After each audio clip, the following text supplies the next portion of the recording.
तर भावांनो, आता तुम्ही विचार करता की कॉलेज वगैरे जात नाही, काय नाही, घर राहतो, तर विषय असाल. तर नमस्कार मित्रांनो, स्वागत आहे आजच्या आपल्या नवीन व्लॉगमध्ये. तर सकाळ सकाळ चालू होतो मी कॉलेजकडं. तर विषय असा आलता की कॉलेजमध्ये आपल्याला थोडं काम होतं.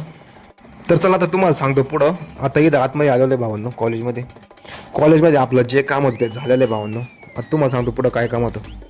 तर भावांनो, आता तुम्ही विचार करता की कॉलेज वगैरे जात नाही, काय नाही, घर राहतो, तर विषय असा आलता की आमच्या तिकडं कॉलेजमध्ये अजून रिझल्टचा थोडा प्रॉब्लेम आलेला आहे. रिझल्ट काय आला नाही तिकडं कॉलरला. तर आता तो आला की मग आपला TC वगैरे घेऊन येऊ आणि मग कॉलेजला ॲडमिशन घेऊ, तसं काही विषय नाही. तर बघू भावांनो, आपण आता फर्स्ट इयरचा कधी रिझल्ट लागतो, तर एवढा माय मते एवढा 7-8 दिवसात लागू नाही. एवढा रिझल्ट लागला की मग आपण ॲडमिशन घेऊन टाकू लगेच कॉलेजला, तसं काही विषय नाही. तर हेच कारण होतं भावांनो, अजून कॉलेजला जायचं आणि घरी राहायचं, हेच कारण होतं, बाकी काही विषय नव्हता. आता आपलं बाहेर फिरायला जायचं जरा कठीण झालेलं आहे, कारण की इथं जरा नाही का लय जोरात पाऊस चालू आहे भावांनो इकडं.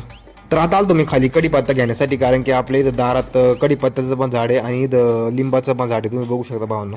तर लिंबू आणि कढीपत्त्याचं काही टेन्शन नाही, आपल्याला जेवढं लागेल तेवढं तोडायचं. लिंबू आणि कढीपत्ता विकत आणायची काही गरज नाही आता आपल्याला.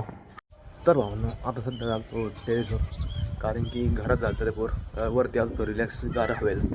तर चला तर भावना, आजच्या व्लॉगमध्ये एवढंच. भेटतो तुम्हाला परत एकदा अशाच नवीन व्लॉगमध्ये. व्लॉग आवडल्यास तर नक्की लाईक करा, आपलं इंस्टाग्राम पेज फॉलो करून घ्या, लवकरात लवकर फॉलो करा यार भावांनो.